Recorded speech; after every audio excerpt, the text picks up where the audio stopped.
Hello everyone and welcome back for another episode of Market Bites. Hope you are all doing well. Like, share, subscribe, all of that jazz. I'm joined today by Neja Mulk. Neja, how you doing? Hi Sam. Yeah, I've been doing well. We were just discussing, yeah, we had snow here yesterday, and unfortunately there is no more snow, but yeah, everything's good. How is with you? Yeah, not bad. It tried to snow this morning in London. I'm not sure about other parts of the UK, but it was too wet on the ground for it to set. So now we're just left with cold, miserable, grey. It's a sign of the times. But I suppose for those people listening in the UAE or Australia or other parts of the world where it's warm, they're loving life right now, aren't they? Yep. Yeah. And Christmas is just around the corner, so That's things it. will get Christmas, better. yeah, White Christmas, bring it on. Let's have a look at what we're going to discuss today. Obviously, you've got Nvidia earnings coming out later this evening. So, for those wondering what time, if you're listening on Wednesday, about 20 minutes after the cash market close in America, it's about 9:20 UK time. Obviously, we have people listening from all over the world, but hopefully 20 minutes after the cash market close will make you know what time that is. We'll also have a quick look at crypto and market drawdowns. It does feel that even equities are starting to sort of just drift a little bit lower. Naturally, that can worry newer investors. For more experienced investors, sometimes that could be an exciting opportunity potentially. So we'll discuss all of that, put it all in a little bit of perspective as well. But I guess one thing that could change everything for risk assets is the Nvidia earnings report later. So as we head into that, what will you be focusing on from that report? Oh, well, yes, of course, Nvidia is something that everyone will be looking at this evening. And that is not just because it's Nvidia, but of course, these earnings will set temperature for entire AI trade. And I think these earnings are very important, especially because the market situation right now, it feels a bit uneasy. So maybe we will see direction more clearer for the next few days when the earnings come out. There will be, of course, few things that I'm gonna take a look at, and of course, I think market will focus on those things as well. And the first thing I'm gonna focus on is the growth story, because though they are expected to report their revenue at around 55 billion, so if we take a look at this number, this is almost 56% growth. And this is the quarter where this triple digit growth officially ends. So I want to hear from them whether this demand for Blackwell chips still looks as explosive as it was, or things will start to even level out a bit. I think this will be something that market will want to hear about. And then there are, of course, margins. Margins are very important for the company, and I saw that some people think that they could slip a bit, and that is mostly because those new chips are insanely complex to produce, and TSMC is still a bottleneck for their production. So if we see their margins dipping just a bit, the market will immediately start to wonder if this is something to worry about or not, or where are things heading. And yeah, mentioning TSMC, another thing to look at will be supply, because Nvidia can't make chips fast enough because TSMC is this bottleneck that they're having issues with. And even though that they're expanding capacity, this is an issue right now. So any hint about when supply will catch up, maybe in 2026, this will be huge. And that could make a major difference. And the last thing I want to hear about is bubble talk. Because yes, everyone is talking about AI bubbles. Of course, they won't mention AI bubble in their call, but I think that their tone will tell us everything. is their demand is still outpacing supply. Are customers putting more orders in, or are they confident about 2026? I think all of those things will be very, very important this evening, because like it or not, it is not just about Nvidia. Those earnings won't move just Nvidia stock, but they will move entire AI ecosystem based on what we will get. Yeah, it's interesting you mentioned bubble talk there, and I saw a tweet last night. I don't know who it was from, but the charts were put together by the Financial Times, and it compared different periods of sort of boom and then busts, and it tracks the Nasdaq in the beginning of those. So in comparison with like the Great Depression of the 1920s to 30s, the Nasdaq was outperforming massively compared to now than what it was then.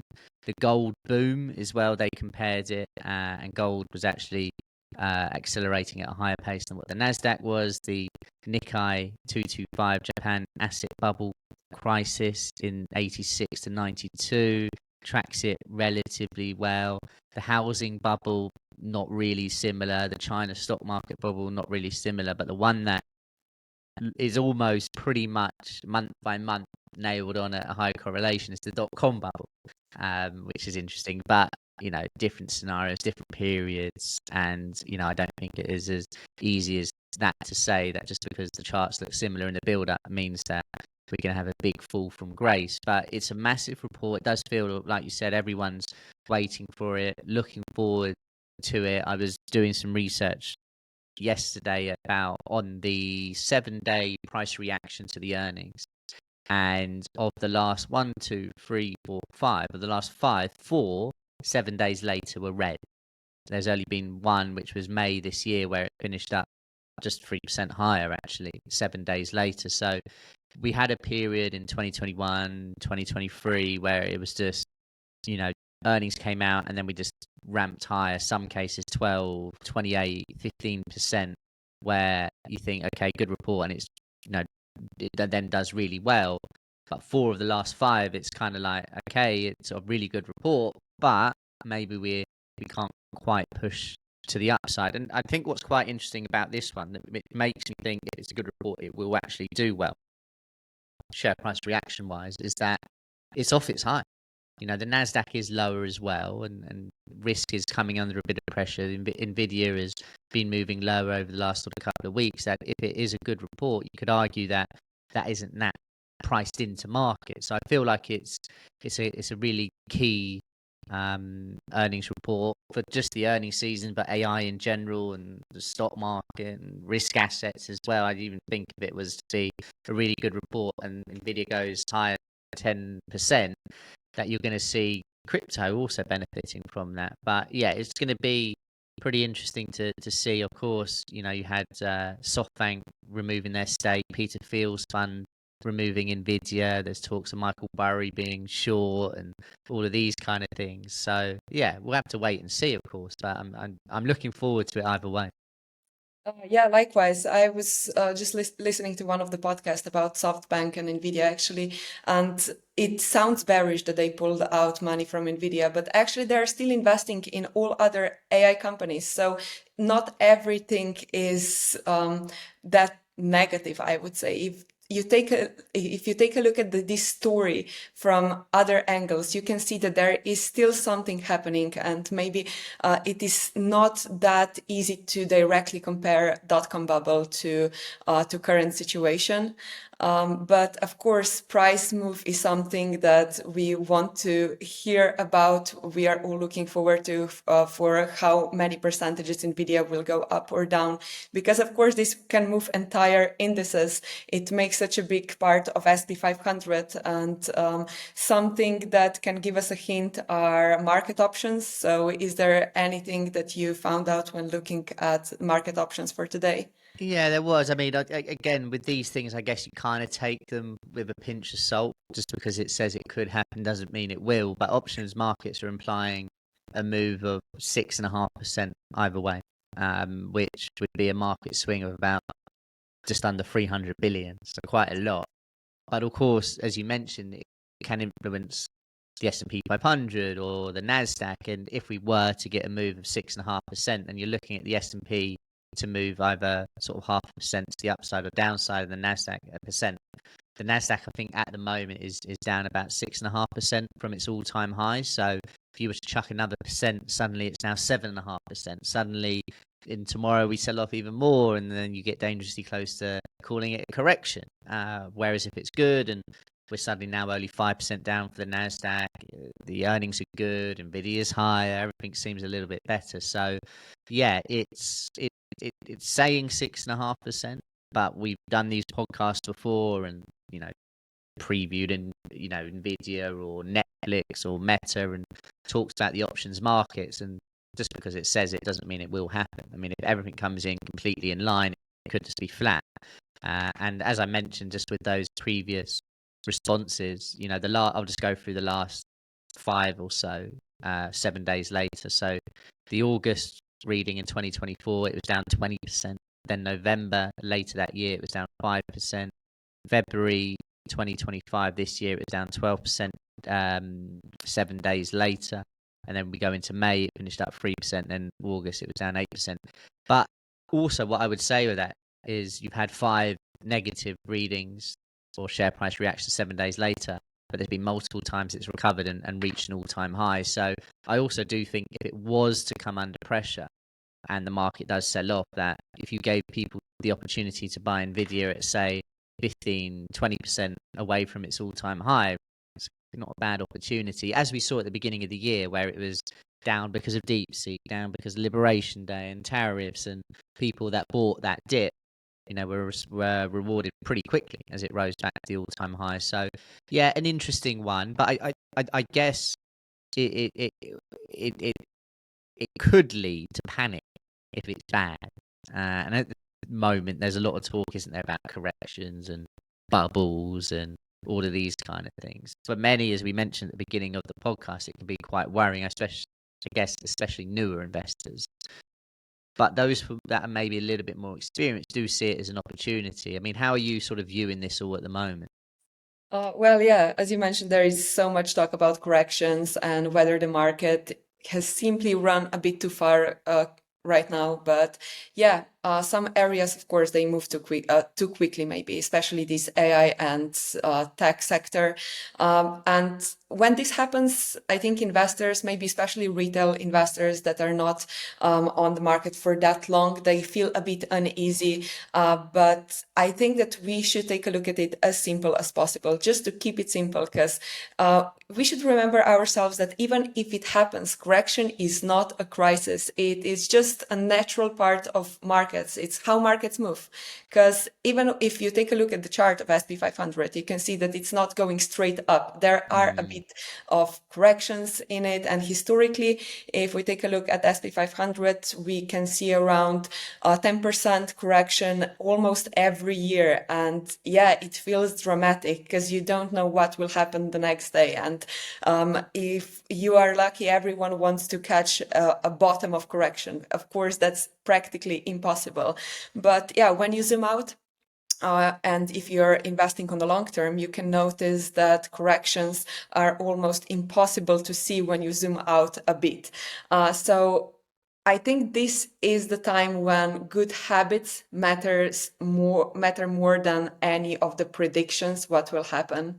And yeah, by those two good habits, I mean taking profits and rebalancing. I think this is something that every investor should learn about. And if you don't learn about it, you will learn about it eventually when you experience first correction or something like that. Because yeah, when your portfolio runs ahead of everything and you end up with more exposure in one sector, in few specific stocks maybe, than you planned, this is not maybe the risk you want to take. And suddenly there is a team that is more dominant in your portfolio than it was before. So taking profits, doesn't mean that you changed your strategy, or maybe that you don't believe in specific sector anymore. It simply means that you are locking in some gains and protecting your portfolio in case there is some cooling down. And rebalancing basically works the same way, because you just trim those things that grew too much, and you add to those that are a bit behind. And that is how you keep your portfolio on your long-term path that you want to go with. And honestly, I still see a lot of opportunities on the market, and there are still, of course, some risks involved. But if we get a correction, it is healthy, and you will get maybe some good entry points. As you said, if Nvidia drops by 20%, I think that many people will see that as an opportunity. And sometimes we need to take a look at the market dips as opportunities, to buy things as discounts. Anyway, Black Friday is just around the corner, so maybe the timing will be the same. But anyway, maybe next week when we will have this podcast, the market will turn completely and everything will be green. No one knows. But in the past few days, we really saw that correction can happen very quickly, and dips are just something normal, I would say. Yeah, I'm with you. And on predictions, right? If we were to sit here and ask where's the market going to be in 3 weeks' time, we can try and come up with an answer. But the truth is, you don't know. It's hard to be 100% sure, especially on such a short-term horizon. What we can do, though, especially when you zoom out, is take a look at history. And when you do have periods of uncertainty and the market dips to certain points, if it's in and around the sort of yearly average, or an area where historically it then recovers from, these things can make you make more informed decisions based off of history. I also think it's very important, as you said, that taking profit can be beneficial, especially if you're a sort of a mid-term trader or investor. If you've done very well on certain assets, well, one, they're going to be now a bigger part of your portfolio, but also by booking it, just it can psychologically make it a lot easier to even hold the position going forward. And if things do come down, at least you've locked in some profit. So it's an interesting one. I mean, also with Bitcoin, I know at the moment it's down, I think 30% from its high, and that certainly would worry people, I would imagine. But then, if we look at since 2017, so the last 8 years, there's been over 10 declines of more than 25%. There's been 6 declines in 8 years of 50% or more. There's been 3 declines in those 8-year periods of 75% or more. So it's another one where, if you put everything into perspective, this isn't unusual. We've also just come from all-time highs. It's been on an incredible run over the last few years. That for me, it doesn't really worry me. It's not like I'm going to sit here and say, we're going to go back to all-time highs tomorrow, but it also doesn't make me think that we're never going to see all-time highs again. And actually, if we do get, a deeper decline, one that is quite rare, of say 50% at any point, that's when you feel a lot more comfortable in saying, okay, well, these declines have happened. They've happened maybe just under one every year, and the market's recovered from all of them. And if something's down 50%, to go back to the all-time high, you make 100%. So the risk reward is quite enticing from that point of view, especially if you're not using leverage in those positions. So yeah, I think from a Bitcoin point of view, I can understand why people might be a little bit worried. But overall, I feel like with all these markets, when you zoom out and you have a bit of perspective on things, there's nothing really to worry about at the moment.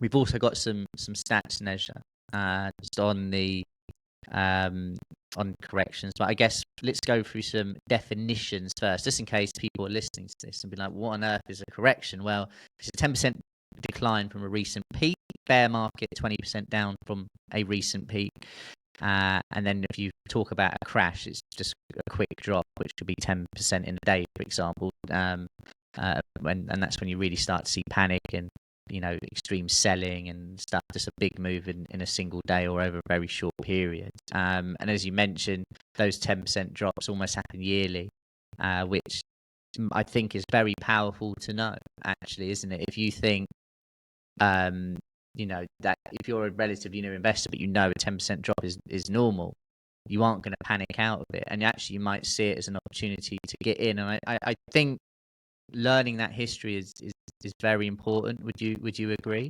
Yeah, I totally agree. And something that maybe our listeners also already learned about is that maybe taking cash when taking everything out and being all in cash when correction happens, it's not something that experienced investors would recommend, I would say, because when this happens, I think that you have to be prepared. And yeah, it's good to have some cash on site to invest in those companies, in those assets that you really believe on long term, but do not panic and sell everything, because I think this is the worst thing someone can do when correction happens. Because of course, eventually markets historically go up, and we can see that from the data.